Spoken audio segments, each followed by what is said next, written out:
नमस्ते गरुडारूढ़े कोलासूरभयंकरी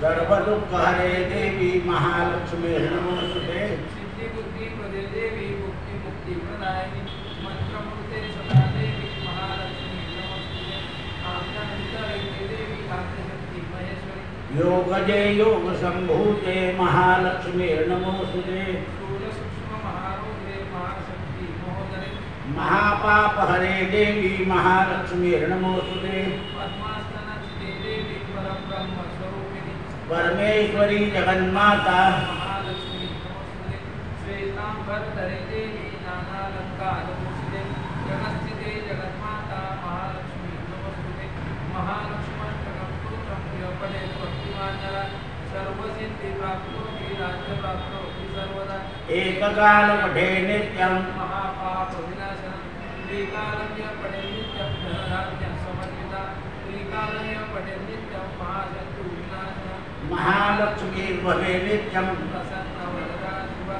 प्रसन्नवरदा शिवा प्रसन्नवरदा शिवा रक्त रक्त जगन्माता देवी मंगलचंडिके हारिके विपदा हर्ष मंगलकारिके हर्ष मंगल क्षेत्र हर्ष मंगलदायिके शुभ मंगल क्षेत्र शुभे मंगल चंडिके मंगल मंगल रक्षे च सर्व मंगल मांगल्ये सदा मंगल दे देवी सर्वेशा मांगल्याते पूज्य मंगलवारे मंगलाभिष्ट देवते पूज्य मंगल भूपस्य मनवंश संतति मंगलादित्यदा देवी मंगलानाथ मंगले संसार मंगलधारे मोक्ष मंगलदायिनी सारे मंगल धारे पारे सर्वकर्मणा प्रति मंगलवारे पूज्य मंगल सुखप्रदे मंगल सुखप्रदे मंगल जय हनुमान ज्ञान गुण सागर जय कपीश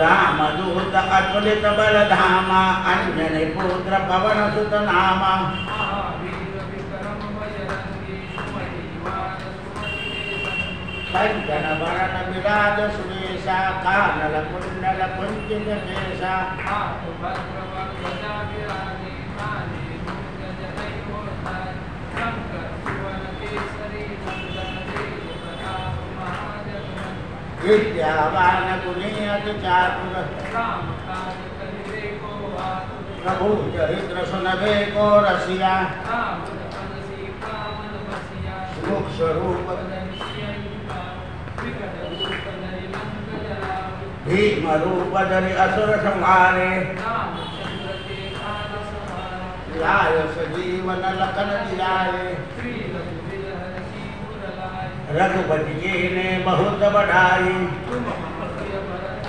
समभार सहस वचन तुम्हारो जस गावे बस श्रीपति कंचन गावे सनकादिक ब्रह्मादिक मुनिसा नारद सारद सहित अहिसा जम कुबेर निपाल जहाते कवि कोविद कहि सके कहाते रूपकार सुग्रीव कीना राम मिलाय राजपद दीना तुमरो मंत्र विभीषण माना लंकेश्वर भय सब जग जाना जुग सहस्र योजन पर भानु त्रिलोकाहि मधुर पद जाना प्रभु मुद्रिका मेहि माहि जगन्नाथ गए अचरज नाहि दुर्गम काज जगत के जेते सुगम अनागर तुमरे राम दुआरे तुम रखवारे होत न आज्ञा बिनु पैसामा सब सुख लई तुम्हारी शरणा तुम रक्षक काहू को डरना आपन तेज समारो आपे तीनों लोक हाकते का भूत पिशाच निकट नहीं आवे महावीर जब नाम सुनावे नासरे रोग हरे सब मीरा जपत निरंतर हनुमत वीरा शंकर के हनुमान छुड़ावे मन क्रम वचन ध्यान दुलावे सब पर राम तपस्वी राजा जिनके लाज सकल तुम और मनोरथ जो कोई लावे कोई अमित जीवन पद पाऊं चारों जुग परताप तुम्हारा है पर सिंध जगत उजियार साधु संत के तुम रखवारे असुर निकंदन राम दुलारे अष्ट सिद्धि नौ निधि के दाता असवर विघ्न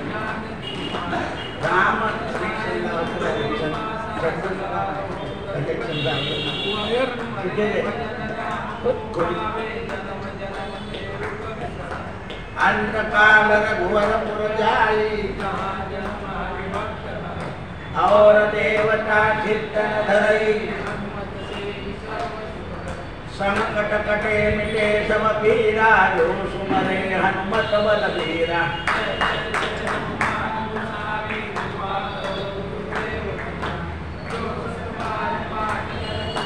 छूटई बन्नी महासुत होई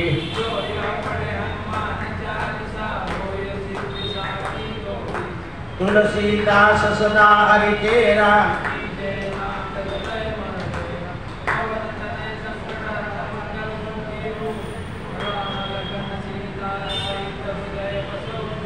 सियावर रामचंद्र की जय।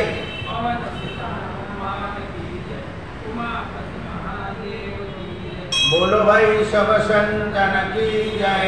जय जय सीताराम श्री राम जय राम जय जय राम।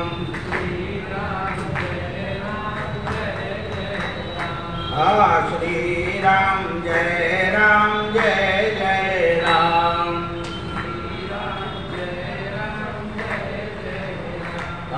श्री राम जय राम जय जय राम। निवृत्त ज्ञानदेव सोपान मुक्ताबाई एकनाथ नामदेव तुकाराम।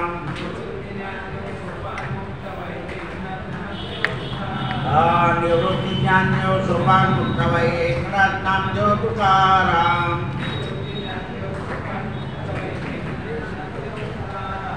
एकनाथ नामदेव तुकाराम। एकनाथ नामदेव तुकाराम।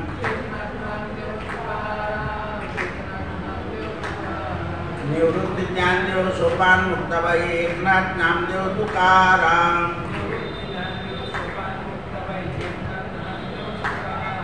निवृत्त ज्ञानदेव सोपान मुक्ताबाई एकनाथ नामदेव तुकाराम।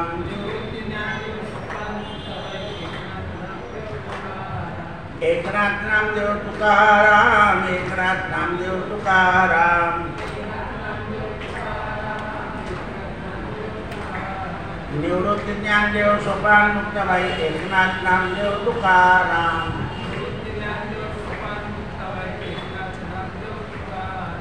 एकनाथ नामदेव तुकाराम। एकनाथ नामदेव तुकाराम। कुंडली वरदा हरी विठ्ठल श्री ज्ञानदेव तुकाराम गोपाल कृष्ण भगवान की जय। आज भक्तमाल ग्रंथामध्ये भक्तसेवी माधुकरी मागून संतांना जीव घालणाऱ्या भक्तांचं चरित्र आहे। त्यामध्ये त्या भक्ताचं नाव आहे गोमानंदजी। गोमानंदजी हे भगवत भक्त असून द्वारकेमध्ये नित्य निवास करणारे होते। संतांची सेवा करणं आणि निमित्तानं चुटकीभर मागून आणणं हा त्यांचा नियम होता। आपल्या घरातलं सगळं वापरायचं पण भिक्षा मागून आणायची। साधू संतांवर अत्यंत प्रेम, त्याप्रमाणे प्रेमानं संतांना सुखही देत होते। एकदा त्यांच्याकडे 20 साधू आले आणि एवढे 20 साधू आल्यामुळे त्यांना वाटलं आज आपलं भाग्य आहे, म्हणून सप्रेम विनंती केली संतांना। गोमानंदजीने हात जोडून की माझ्या इथे भिक्षेचा आटा येतो आणि त्याच्याने मी तुम्हाला जीव घालतो। त्यावेळा आपल्याकरता काय तयार करू? तेव्हा एका संतानं सांगितलं, माझी तब्येत खराब आहे, मला गव्हाच्या आट्याची पोळी पाहिजे, कारण ती चुरली म्हणजे पचनाला अनुकूल होते आणि स्वास्थ्य राहते। दुसरे संत म्हणाले मला गव्हाची पोळी चालत नाही। त्यामुळे एका संताने सांगितलं मी हे सगळं काही खात नाही. प्रत्येक जण आपापल्या पद्धतीने आग्रह करू लागला. तेव्हा संतांनी सांगितलं की तुम्ही संतुष्ट आहात, मग असा आग्रह का करतात? जो तो आपल्या रुचीप्रमाणे प्रसाद मागतोय, मग त्या रुचीप्रमाणे करायला तुम्हाला प्रतीक्षा करावी लागेल. कारण प्रत्येकाच्या रुचीप्रमाणे स्वयंपाक करायचा म्हणजे त्याला वेळ लागेल. आणि असं यांनी ठरवलं आणि हे बाजारात गेले. त्यांनी गहू, काही बेसन पीठ, काही साखर, गूळ आता आणावे लागेल म्हणून उधार मागायला गेले. त्यावेळेला बऱ्याच लोक विचारात पडले की हा कधी उधार मागत नाही, आज का मागतो? तर याची परिस्थिती खराब आहे, याला आता उधार देऊ नये. पा कसं दैव येतं, कधी मागितलं नाही, आज मागितलं तर खरंच त्या व्यापाऱ्यांनी रोज रोग घेत होता, तर त्या दिवशी उधार द्यायला हरकत नव्हती. पण आपल्या जीवनामध्ये जेव्हा असे प्रतिकूल दिवस निर्माण होतात, त्यावेळेला ते आपलं दैव त्यांना सांगतं की याला देऊ नको.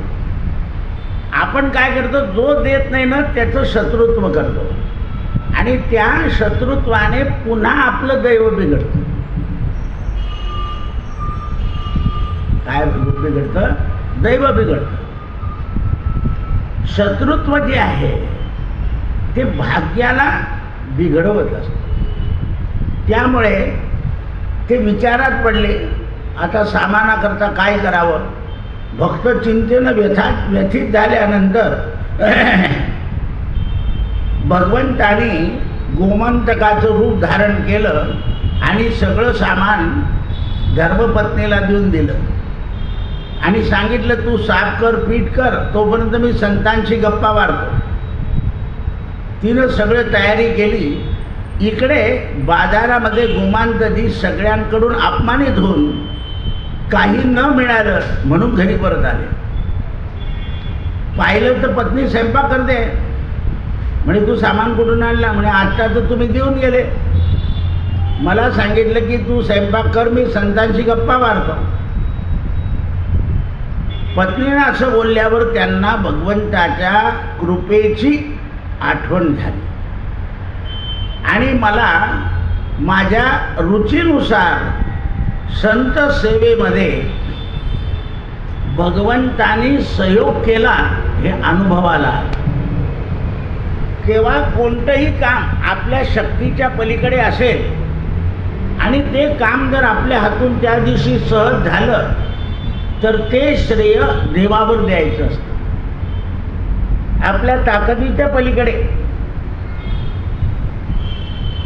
काही त्या वेळा आपल्याजवळ अर्थ असतं, पण त्याचं नियोजन त्याच्याकरता नसतं, त्याचं नियोजन दुसऱ्याकरता असतं. मग त्यावेळेला आपल्याला थोडक्या कामात जेव्हा काम होऊन जातं आपलं, तेव्हा आपण आपली चतुराई समजायची नाही, ती ईश्वरानं केलेली कृपा आहे असं समजा. संतांच्या चरित्रामध्ये समज घेणं आहे आणि वक्त्याने सुद्धा स्वतः समज घेऊन इतरांना सुद्धा समज द्यायची आहे. आता एक उत्सव पार पडला, आपला आनंदात पार पडला, हा देवाने करून घेतला आपल्याकडून असं म्हणायचं. आम्ही कसं करतो, आम्ही काय त्याच्याकडे पाहतो का, मागतो का काय? परमात्म्याने उत्सव करून घेतो. पहा तुम्ही आपल्या ठिकाणी सुद्धा ज्याला जी बुद्धी होती ते, मला हे नवीन लोक आले ना ते म्हणे एवढा 5 ते 6 किलो सुका मेवा कसं काय वाटतं लोक. आता 5-6 लोकांनी मला विचारलं, त्याला म्हटलं तुम्हाला काय करायचं आहे? मी पण एवढं, पण तू राजगिऱ्याचे लाडू वाटणं, म्हटलं जाऊ दे ना, डोकं नको खाऊ. मग लोक खातील का? म्हटलं लोक प्रसाद बनवतो, देश अर्ध केळ देतो आपण तरी घेऊन जातात लोक का नाही म्हणतात. खारीक खारीक, याचा अर्थ कसा आहे की देव प्रत्येकाकडून करून घेतो तो करून घेतो याचा अर्थ त्याची कृपा आहे हे समजा. काय असं का?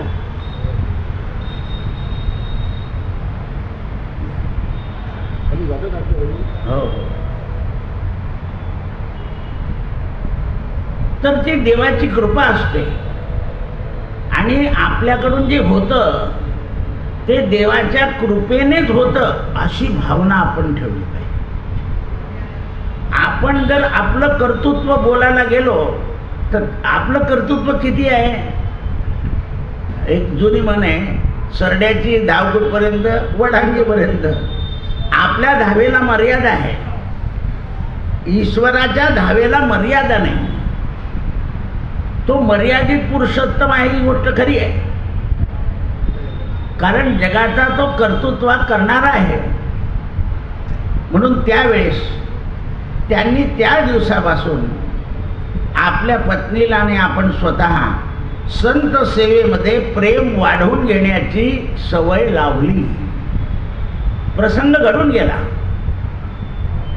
प्रसंगाची जाणीव झाली आणि त्या दिवसापासून आपल्या सेवेमध्ये मग आपल्याला जेव्हा अनुभव येतात असे की एखाद्या दिवशी देव आपल्याकडे जेवून गेला असं वाटतं आपल्याला, किंवा आपण काही करतो त्याच्यामध्ये आपल्याला सहभाग मिळतो, किंवा सगळे लोक जो म्हणतील ते की आज तुमचा प्रसाद फारच चव चांगली होती, तो म्हणतो चव चांगली, आपण रोजच्याप्रमाणे करतो.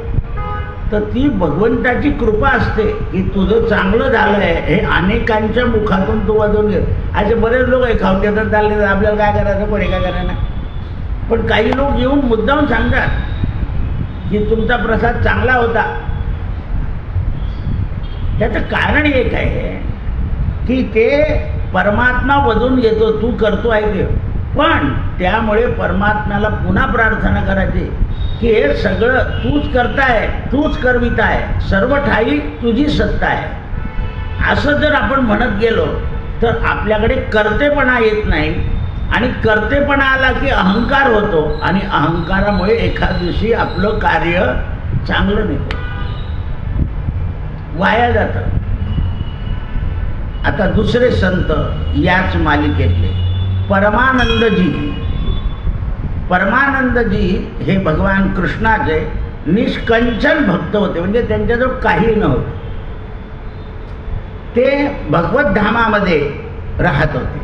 जसं द्वारका भगवत धाम आहे तसं मथुराही भगवत धाम आहे, म्हणजे जे धाम सांगितलेले आपल्याला त्याच्यातले. मथुरेमध्ये राहत होते आणि आपण स्वतः माधुकरी मागून अन्न मागून आणायचे आणि प्रथम संतांना जेवू घालायचे. संतांबद्दल त्यांचा जो भाव होता तो मोठा विलक्षण होता. त्याचं वर्णन करता येत नाही. वारंवार आपल्या कथेमध्ये कीर्तन करत असताना संबंधित उत्सवाचं वर्णन करीत असत की असे असे उत्सव झाले पाहिजे. आता एकदा काय झालं की त्यांनी उत्सवाला सुरुवात केली आणि ज्याप्रमाणे उत्सव करायचा होता त्याप्रमाणे उत्सव त्यांच्या हातून झाला नाही, कारण त्यामध्ये अर्थव्यवस्था कमी होती. कोणतीही गोष्ट करायची असेल तर त्याकरता अर्थव्यवस्था ही आवश्यक आहे. आपल्याकडे असे 2-3 संतांचे उदाहरण आहे. रामदास स्वामीचं उदाहरण आहे की एकदा ते 12 वर्षानंतर घरी गेले तेव्हा अन्नदान केलं, तर गावराणी तूप पंगत बसली तरी आलं नाही. तेव्हा समर्थांनी पुत्रांना म्हणजे पुतण्यांना सांगितलं, का रे तूप म्हणे येत आहे, अगोदर का व्यवस्था केली नाही, जा म्हणे तिथून पाणी भरून आणा, त्याचं तूप होऊन जाईल. सखाराम महाराजांनी अन्नदानाच्या वेळेला तूप कुठल्या विहिरीतून पाणी काढावं आणि नंतर तूप विकत आणून विहिरीत टाकून द्या आणि जिथून घेतलं होतं तिथे तूप टाकून द्या, असं करताय का? पुन्हा का केलं नाही त्यांनी? तर योजना ही करायची असते, तेवढा पुरता त्यांनी ती वापरली सिद्धी आणि तिला परत करून दिली. आपण काय करतो सिद्धीचा वापर जास्ती करून घेतो. आपलं गॅसचं सिलेंडर आहे, आपण काम झाल्यावर बंद केलं तर ते दीर्घकाळ पुरतं आणि वाया गेलं तर ते संपून जातं. त्याप्रमाणे या संतांना सुद्धा सगळ्या गोष्टी अनुभूत असून ते कामापुरत्या वापरायचे आणि नंतर बंद करून द्यायचे. आपण काय करतो, त्याचा वापरच करतो, त्याचा काय करतो, वापर करतो. असलेल्या गोष्टीचा सदुपयोग करणं महत्त्वाचं आहे.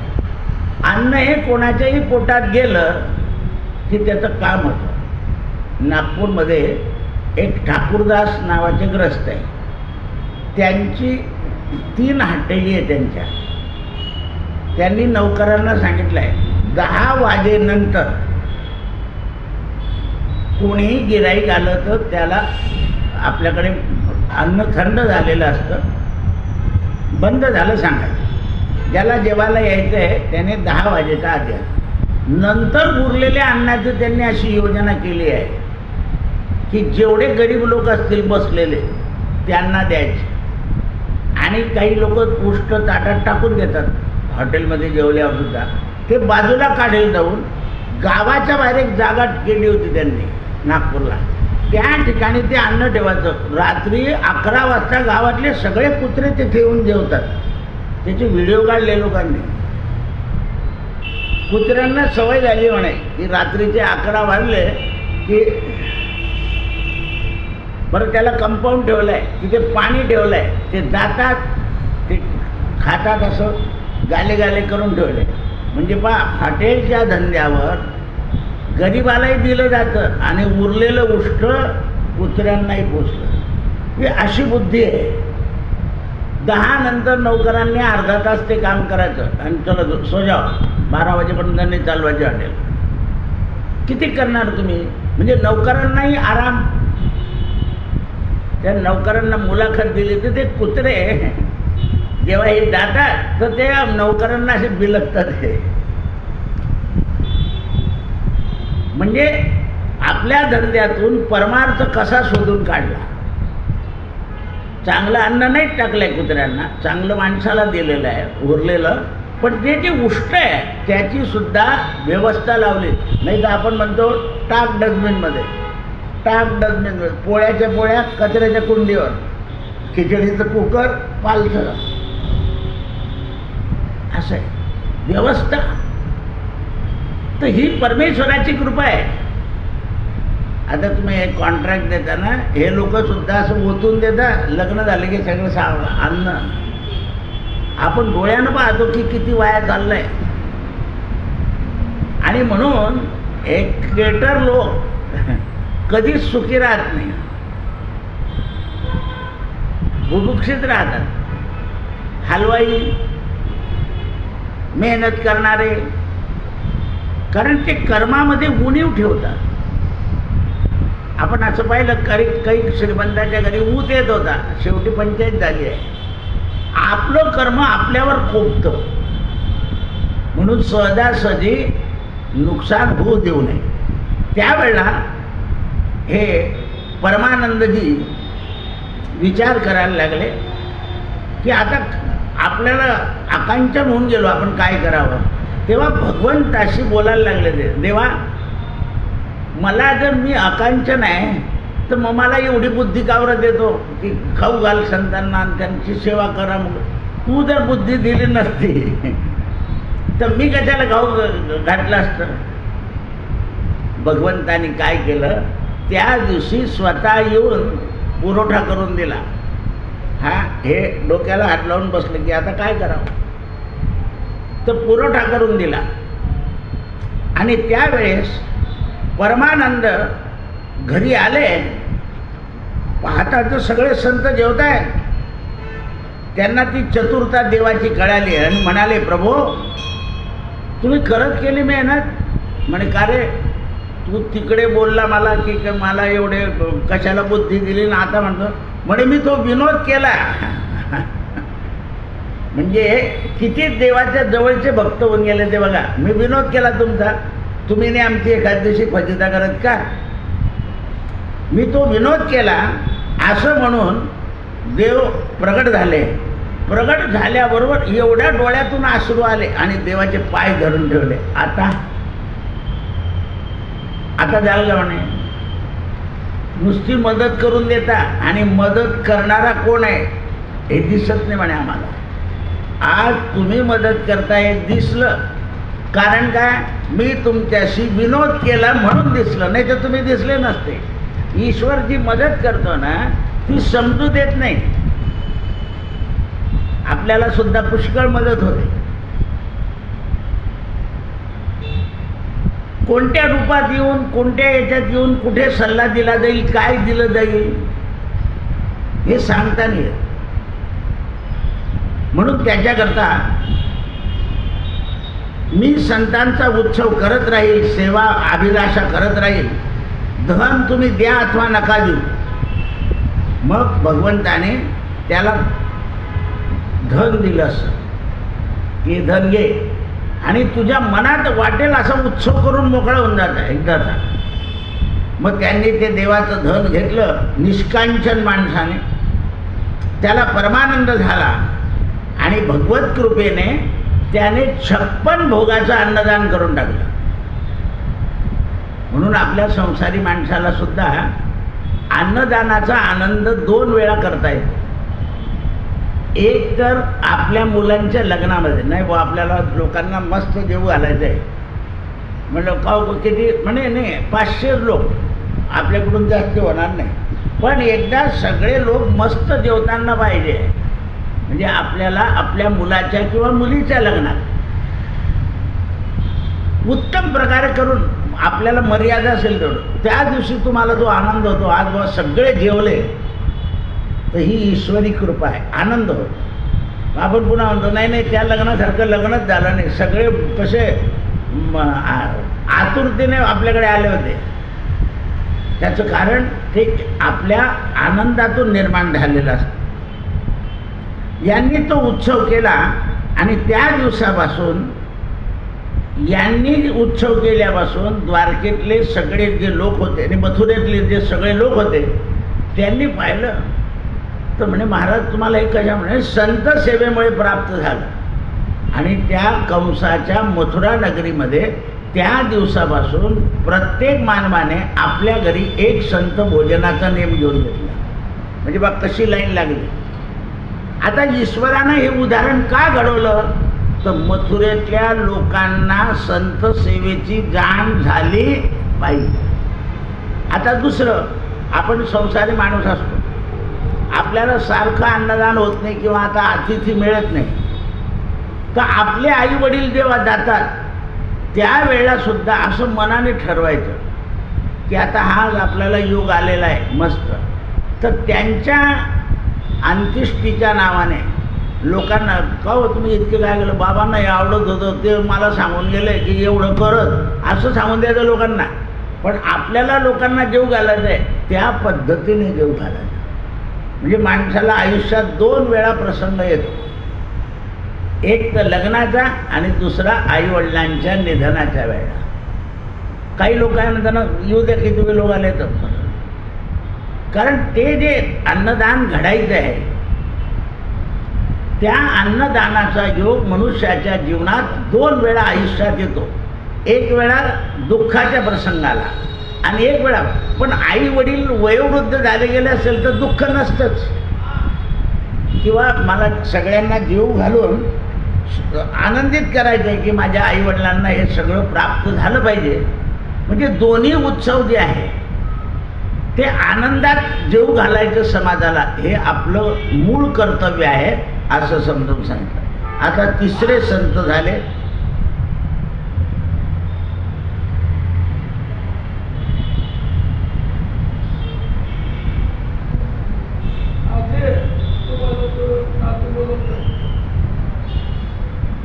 घ्यायला आलं, घ्यायला समजलं. हळूहळू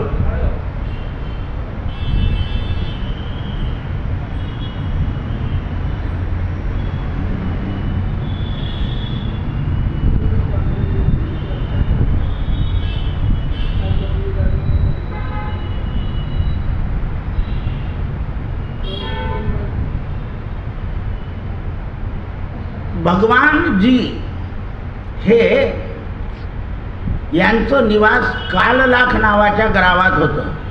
हे माधुकरी मागायचे, म्हणजे शिजलेलं अन्न, आणि त्याच्यातून संत सेवा करायची. यांना भगवत भक्तांबद्दल अत्यंत प्रेम होतं आणि म्हणून दिवसातून 2 वेळा भिक्षा मागायला जायचे.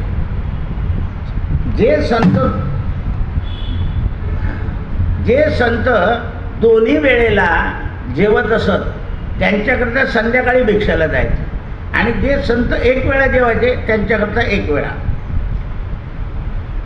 आणि त्यातल्या त्यात अतिथी जो कोणी अचानक येईल त्याही संतांची सेवा करायची. एकदा अकाल पडला. अकाल पडल्यानंतर भिक्षा मागणं बंद झालं. अकाल पडल्यानंतर त्यांच्या गावामध्ये संतांची भीड व्हायला लागली की बा या गावात आपल्याला जेवायला मिळतं म्हणून यायला लागलं. आता भगवंताचा साधू संतांचा यथाचित सत्कार करायला त्यांना जमायचं नाही, म्हणून त्यांचं मन खिन्न झालं आणि त्यांनी असा निश्चय केला की आपण हे गाव सोडून द्यावं.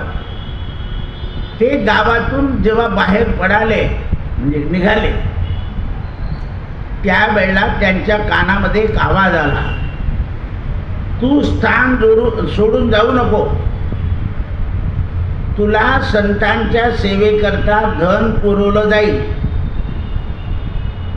पण माझं हे धन पुरवणार कसं, येणार कसं? धनानं संतांची तुला सेवा करायची नाही आहे, अन्नानं करायची आहे. आणि लोक समृद्धी होईल म्हणजे तू मी दिलेले पैसे खर्च करशील आणि त्याचं अन्न आणशील तर लोक समृद्धी होईल. म्हणजे तू साधूंना जेव घातलं की लगेच पाऊस पडेल. एवढं ऐकलं आणि त्यांना आनंद झाला. ध्यानस्थ बसले, भगवंताचं नामस्मरण करीत. तोपर्यंत दोन्ही हातामध्ये 2 असे हिरे आपल्या सोन्याचे गोळे पडले. ते मथुरा नगरीमध्ये जाऊन मोडले आणि संतांचं अन्नदान सुरू केलं. 1 दिवस, 2 दिवस, 3 दिवस संत येतच गेले, लोक जेवतच गेले. जेव्हा 5वा दिवस उजाडला तेव्हा संत जेवायला बसले आणि आकाशातून पर्जन्यवृष्टी अशी झाली की नदी नाल्या घेणं देणं सगळं सगळं सगळं. आता यांनी अन्नदान केल्यामुळं सगळ्या गावावर कृपा झाली आणि सगळी समृद्धी झाली. म्हणून त्या दिवशी सगळे यांनी सांगितलं आता या अन्न उरले, गावातले लोक यांनी जेवा. सगळ्या लोकांनी ते अन्न खाल्लं आणि यांना विचारलं की तुम्ही गाव सोडून काय चालले होते? म्हणजे काय करू, एवढे संत गोळा झालेत, माझ्याजवळ काही नव्हतं. म्हणजे दिलं कोणी? म्हणे भगवंताने. मग कशामुळे दिलं तुम्हाला? तर म्हणे मी रोज संत जेवू घालतो म्हणून त्यांच्या गावानं त्या दिवसापासून कबूल केलं की गावामध्ये किती संत येऊ आम्ही घरी घरी घरी घरी वाटून घेऊ. आज मराठवाड्यात तीच पद्धत आहे. मोठी दिंडी गेली की लोक 2-2 वारकरी आपल्या घरी वाटून घेतात आणि जेवू घालतात. जो अति श्रीमंत आहे तो पूर्ण पंगत देतो. पण आजही घरी संत लोक देवाला वाटून घेतात. पुण्याला प्रत्येक वस्तू वाटतो मनुष्य, केळं, पेंडखजूर, लाडू. ही जी सेवा होते वारीमध्ये संतांची. आपण तो पोरगा रात्री येतो ना, तो पंढरपूरला इकडून गोळा करून जातो तिथे लोकांना जेवू घाल. कारण संत सेवा घडणी ही मोठी कठीण असते. एवमस्तू भगवंतानी म्हटल्यामुळे त्यांना त्या गावाला त्या दिवसापासून संत सेवेची सवय लागली आणि ते भिक्षा मागायला जाताना झोळी घेऊन जायचे. त्या झोळीत त्यांना त्या दिवसापासून आपली हयाती संपेपर्यंत कमी नाही पडलं. त्याच काळामध्ये श्री श्यामजी नावाचे भगवंताचे प्रसिद्ध भक्त होते. श्यामजी ही या भगवानजीच्या वंशातच जन्माला आलेले होते. हेही महान भगवत भक्त होते. गृहस्थाश्रमाचं पालन करून संत सेवा करण्याच्या विचारात होते. कालांतरानं यांचा महिमा एवढा वाढला की जो संत सेवेमुळे त्यांचं व्रत हृदय अगदी द्रवून द्यायचे. ते सगळ्यांवर विश्वास ठेवायचे. लोक त्यांना श्यामजी म्हणजे प्रत्यक्ष कृष्ण म्हणून ओळखायचे. तर एकदा त्यांनी देवाला असं विचारलं की देवा, आता लोक तर येत राहतात, पण खरे संत म्हणून कसं ओळखायचं? तर देवाने त्यांना सांगितलं की बघ, खरा संत ओळखायच्या भानगडीत पडू नको. जो जेवायला येईल त्याला जीव घालायचा. पण तुला खऱ्या संताला पाहिजे असेल तर ज्याच्या गळ्यामध्ये माळा वगैरे आहे, जो माझं स्मरण करतो आणि जेवताना अन्नाला नमस्कार करून जो तोंडात घालेल, तो समजा तर आजच्या पंक्तीत खरा आहे आणि बाकीचे ठीक आहे. आता रोज त्याला एक दोन सापडायचा. त्याने एक दिवशी मनात भावना केली की देवा, आज जे संत पाठवाल, श्यामसुंदरने सांगितलं, ते असे पाठवा की ज्यांच्याकडे मी गेल्याबरोबर ते खरेच पाहिजे. देवाने लीला केली. त्या दिवशी कोणी असे मानवी संत येऊच दिले नाही. सगळ्या संतांचं 5-50 संतांचं रूप आपण स्वतःच घेतलं, त्याची श्रद्धा दृढ होण्याकरता. असं मानवी संत इतके सापडणार नाही. म्हणून ती पंगत बसली. पहिल्या पंक्तीतच त्याला त्यांच्याकडे पाहिल्यावर रडायला लागला, घळघळ झाला. दुसरीकडे गेला, तिथे रडायला लागला. सगळ्या संतांपुढे असं रडत असताना देव शेवटी प्रगट झाले. झालं रडून? म्हणे हो. मग रडण्यात काय आहे? काय मिळालं तुला? म्हणे देवा, तुम्हाला रडता येत नाही म्हणून त्याच्यातलं तुम्हाला कळत नाही. रडू आल्यावर काय कळतं हे आम्हाला माहिती आहे. देव गार झाले. पण देवाला रडू येत नाही. म्हणजे येत नाही तुम्हाला, त्याच्यात काय आनंद आहे रडण्यामध्ये. तर आणखीन एक उदाहरण सांगतो. भाऊ जायला लागला की बहीण डोळे पुसते. भावाला असं वाटतं हिला काहीतरी कमी आहे, दुःख आहे. मग तो विचारतो काही पैसे पाहिजे का? नाही नाही, तू चालला ना. म्हणजे तिला कळत होती. पण जिला काही नाही प्रेम, ती म्हणे त्यात तुझा ते सुख जे आहे बहिणीचं आणि भावाचं, ते देवभक्ताचं आहे. हजारो लोक द्रौपदीच्या ताटातून जेवून गेले, पण याला काही दिलं नाही, आपण जेव घातलं नाही. हा नुसतं तुळशीचं पान खाऊन राहिला. मग त्याला सांगितलं की तू देवाला बैस. तेव्हा भगवान द्रौपदीच्या हातून जेवले आहे. तर भाऊ जेवल्यानंतर निघणारा भाऊ थांबून जातो. काही खाऊन जाणारे पोहे तर काय तर लहान देते पोहे, एक घास खाऊन घेतो, नाही म्हणत देतो तिला. असं आहे ते. तर ते प्रेम देवा तुम्हाला काय करणार? मनुष्य जेवले तृप्त झाले की जे चतुर लोक असतात त्यांना आनंद होतो. आपण विचारतो का पोट भरलं का? अहो मस्त आनंद, आपल्याला आनंद. त्या दिवशी तुम्हाला भूक असते पण जेवण जात नाही, कारण त्या आनंदात थोडंसं खाल्लं तरी आपल्याला तृप्ती वाटते. थोडंसं खाल्लं तरी तृप्ती वाटते. पण तुम्ही आता 9 दिवस बऱ्याच लोकांचे उपास होते ना, 9 दिवस काहीच वाटलं नाही. आज त्यांना असं वाटेल की बस आज काय एकादशी आली, मग ते तर उद्या जेवू पोटभर, पण असं वाटतं. कारण हे कर्म केल्यानंतर ईश्वरी कुठलंही कर्म आपण केलं की त्याच्याने आपल्याला एक समाधान होतं. आणि समाधान झालं म्हणजे आपली तहान आणि भूक ही अल्प होती. काय होते? अल्प. मी आत्ताच सांगितलं की असं जीवनात घडलं पाहिजे. एक एक पदार्थ सुटत गेला पाहिजे. आणि शेवटी माणसाला जाताना कशाचे पिंड करतं माहिती आहे? भाताचेच. तर भातावर संतुष्ट राहायला पाहिजे मनुष्य शेवटी. की काही नाही, मला एवढा एवढा दुसरा भात देऊन द्यायचा बस, दुसरं काही नाही. कारण पिंडच भाताचा होतं. आपल्याकडे भाताचा, इकडे जव सत्तू, आपल्याकडे पिंड भाताचाच होतं. जे अतृप्त आत्मे असतात म्हणजे त्याला त्रिपिंडी म्हणतात, त्या त्रिपिंडीच्या वेळेला 3 पिंड होतात. एक उडदाच्या डाळीचा म्हणजे तमोगुणी, म्हणजे जे घात पाताने गेले, एक जवचा आणि तिसरा भाताचा. म्हणजे सात्विक माणसाकरता भाताचा पिंड आहे, राजसी माणसाकरता जवाचा पिंड आहे आणि तामसी करता उडदाचा आहे, म्हणून त्रिपिंडी. मग त्या घराण्यामध्ये कोणी कसं गेला असेल असं त्या करता तो रजा करता तो आणि सत्वा. मग ज्याचा पिंडच तयार आहे. पहा तुम्ही, आपल्याला सुरुवातीला आपण लहान असतो तेव्हा आपली आई काय खाऊ घालते? आधी भातच. जन्मताही दूध आणि अंतकालातही दूधच. म्हणून दूध हे पूर्ण अन्न सांगितलं आहे. मनुष्य जन्माला आला की लगेच रडतो, लगेच आई दूध पाजते आणि शेवटी पोटात काही जात नाही, म्हणून वरचे लोक एक एक चमचा दूध घालत असतात. म्हणून दुधामध्ये पूर्णत्व आहे आणि तांदळामध्ये पूर्णत्व आहे. म्हणून ते म्हणतात असे हे श्यामजी एकदा भिक्षा मागायला गेले सद्गृहस्थाच्या दारावर. तर त्यावेळेस ते घरातले लोक रडत होते, करुणाकंदन करत होते.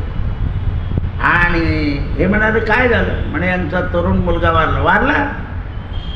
मग असं करा म्हणे, आता मी भिक्षा मागायला काही जात नाही, इथेच थांबतो, आपण भजन करू म्हणे, श्रीराम जय राम जय जय राम. यांनी भजन केलं आणि त्या मुलाच्या जवळ गेले. असं श्रीराम जय राम जय जय राम. आता बुचला म्हणे. असं बुचला म्हटल्याबरोबर तो मुलगा उठून उभा राहिला. आई वडिलांना आनंद झाला, गावातल्या लोकांना आनंद झाला.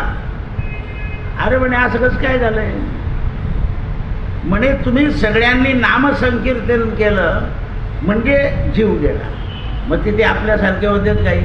आणि समजा म्हणे एखाद्या वेळा आपण नामसंकीर्तन केलं नाही आणि तो उठला नाही, मग काय करायचं? म्हणे देव घेऊन गेले त्याला, यमाने नेलं नाही. कारण नामसंकीर्तनानं उद्धरतोही मनुष्य आणि जिवंतही होतो.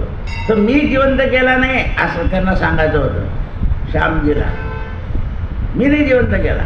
पण ते सगळे लोक यांचे पाय धरायला लागले. आम्हाला काही सांगा. म्हणे गावामध्ये जो संत येईल त्याला जीव घालत असाल तर तुमच्याकडून संकीर्तन होईल आणि संकीर्तन झालं तर तुमच्या कुळाचा उद्धार होईल.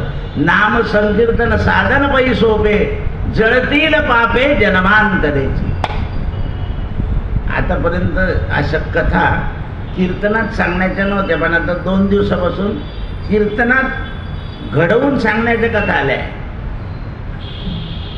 की सजीव करून टाकलं. जसं ज्ञानेश्वरांनी उठवलं, समर्थाने उठवलं, तसं यांनी उठवलं आहे. त्याला जीवित केला आणि सगळ्यांना संत सेवा दिली आणि श्यामजींनी जगाला उपदेश करून शेवटी श्यामामध्ये मिळून गेले. कृष्णार्पणमस्तु. सत्यगुरु राये कृपा मद केली, परिणाई घडली सेवा काही.